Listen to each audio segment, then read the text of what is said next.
Students, high মাদ্রাসা দশম শ্রেণী বাংলার তোমাদের সিলেবাসে অন্তর্ভুক্ত একটি কবিতা, যার নাম হচ্ছে অসুখী একজন। এই অসুখী একজন কবিতাটি এই ক্লাসের মাধ্যমে তোমরা পুরো সারাংশটুকু জানতে পারবে, তার সঙ্গে উৎস সমেত।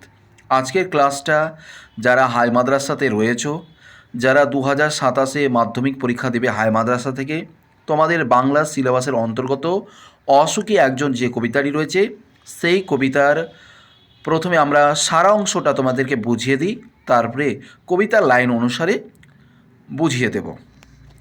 কবিতার নাম অসুখী একজন, কবি পাবলো নেরুদা। এ পাবলো নেরুদা চিলির কবি, তিনি কিন্তু স্প্যানিশ ভাষায় কবিতাটা লিখেছিল। তো আমরা তাহলে বাংলা ভাষায় কবিতাটা কিভাবে পড়ছি? কবিতাটা এত সুন্দর একটা প্রেম ভার্সেস যুদ্ধ, এতটাই একটা রোমাঞ্চকর কবিতা। তো এই কবিতাটা এতটা একটা ভালো কবিতা, তার জন্য নবারুণ ভট্টাচার্য কবিতাটা বাংলা ভাষায় কিন্তু অনুবাদ করেছে। অসুখী একজন কবিতাটি লিখেছে পাবলো নেরুদা, যার জন্ম চিলিতে। তিনি স্প্যানিশ ভাষায় কবিতাটা লিখেছে।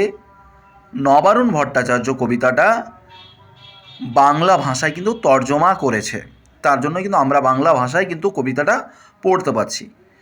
আমি জানাবো যে এই কবিতাটা পাবলো নেরুদা সে কি শিরোনাম দিয়েছিল। তো এই কবিতাটার পাবলো নেরুদা শিরোনাম দিয়েছিল দ্য আনহ্যাপি ওয়ান।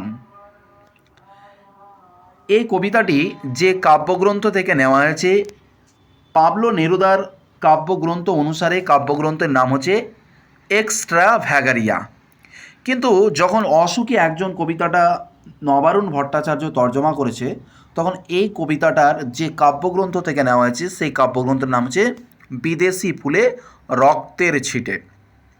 তাহলে প্রথমে আমি পাবলো নেরুদা সম্পর্কে বলে দিই। অসুখী একজন কবিতাটার মেন লেখক পাবলো নেরুদা, কাব্যগ্রন্থ এক্সট্রাভ্যাগারিয়া। পাবলো নেরুদা চিলির কবি, স্প্যানিশ ভাষায় লিখেছিল। আচ্ছা, এবারে নবারুণ ভট্টাচার্যর প্রসঙ্গটা প্রথমে তোমাদেরকে তুলে দিই। অসুখী একজন কবিতাটা বাংলায় তর্জমা করেছে নবারুণ ভট্টাচার্য। যে কাব্যগ্রন্থ থেকে নেওয়া হয়েছে সেই কাব্যগ্রন্থের নাম হচ্ছে বিদেশি ফুলে রক্তের ছিটে। এবারে আমরা আসি কবিতার আসল প্রেক্ষাপট। স্পেনের গৃহযুদ্ধে লাদাখের সীমান্তে যুদ্ধের জন্য স্পেনের পুরুষদের ধরে ধরে কিন্তু যুদ্ধের লাদাখের সীমান্তে কিন্তু পাঠানো হতো। তো এই রকম নির্দেশ অনুসারে আমাদের এই অসুখী একজন কবিতার কথক, তিনিও কিন্তু লাদাখের সীমান্তে তিনি কিন্তু যুদ্ধে গিয়েছিলেন। কিন্তু কথক যুদ্ধে যে গিয়েছিলেন, তার প্রিয়তমা, তার সঙ্গীকে, তার সাথীকে রেখে দিয়ে কবি বা কবিতার কথক তিনি কিন্তু যুদ্ধে গিয়েছিলেন। কথক জানে যে আমি যে এই যুদ্ধে যাচ্ছি, এটাই আমার শেষ যাওয়া, আমি আর ফিরে আসব না, কারণ যুদ্ধে আমি হত্যা হয়ে যাব। কিন্তু কবি বা কথক তার যে প্রিয়তমাকে অপেক্ষায় দাঁড় করিয়ে রেখে দিল, কিন্তু তার সঙ্গী জানতো না যে তার হাজব্যান্ড বা তার যোদ্ধা সে কিন্তু ফিরে আসবে না। এই কথাটা কিন্তু তার সঙ্গে কিন্তু জানতো না, কিন্তু কথক জানতো। কথক তার প্রিয়তমাকে রেখে দিয়ে লাদাখের সীমান্তে যুদ্ধে কিন্তু চলে যায়।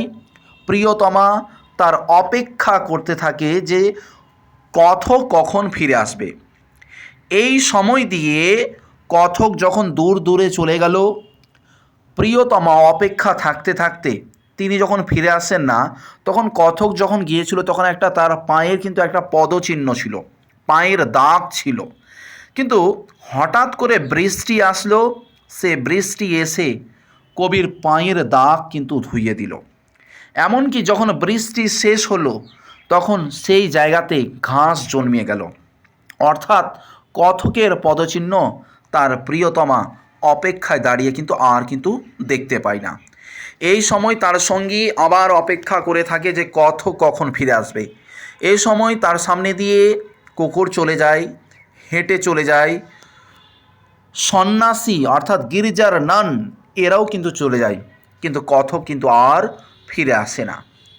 এই সময় এই অপেক্ষা করতে করতে সেই শহরে, যে শহরে কথকের প্রিয়তমা অপেক্ষায় দাঁড়িয়েছিল, সেখানে একটা হঠাৎ শহরের বুকে যুদ্ধ আসে।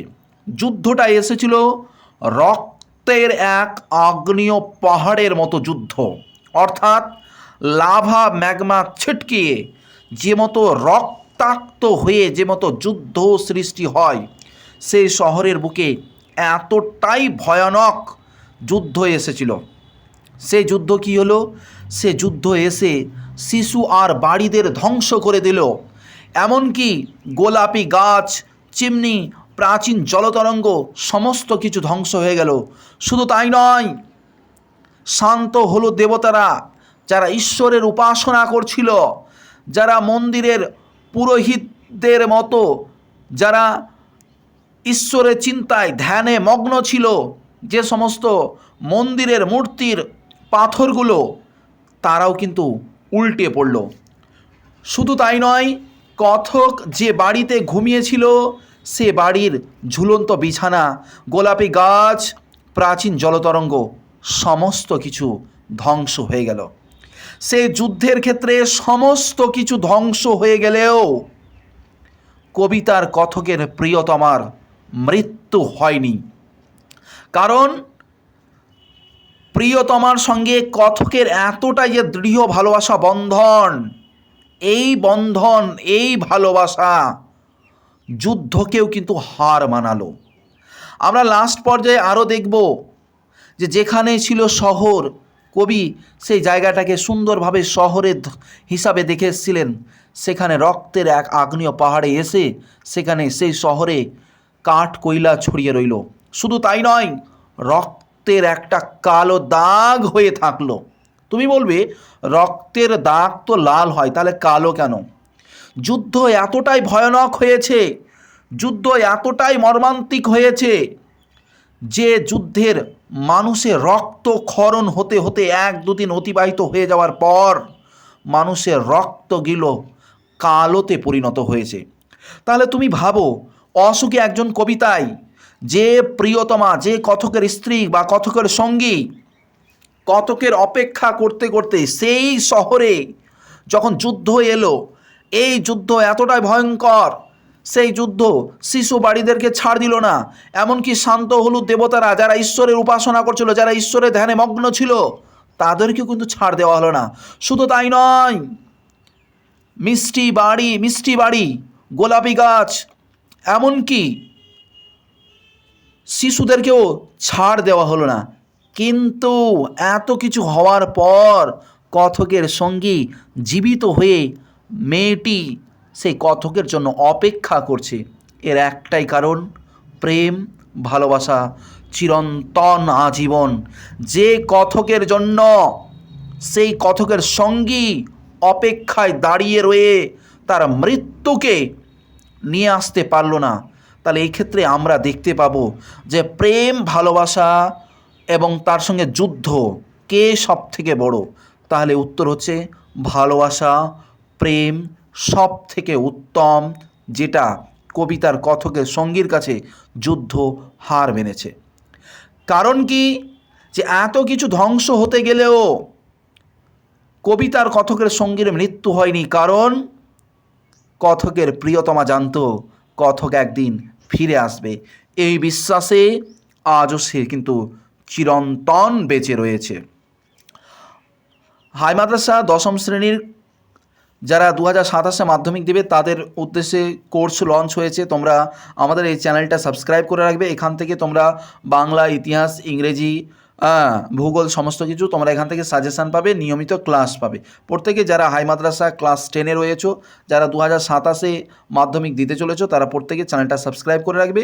আর আমাদের একটা গ্রুপ, হোয়াটসঅ্যাপ গ্রুপ ওপেন হয়েছে, এই গ্রুপে অবশ্যই যুক্ত হবে। এই গ্রুপে যুক্ত হলে তোমরা কিন্তু সেখান থেকে সাজেশান, পিডিএফ সমস্ত রকমের সহায়তা পাবে। তো আজকে আমি অশোকে একজন কবিতার পুরো সামারি অর্থাৎ বিস্তারিত আলোচনা বললাম। এর পরের দিন আমি কিন্তু লাইন ধরে ধরে কবিতাটা আলোচনা করব।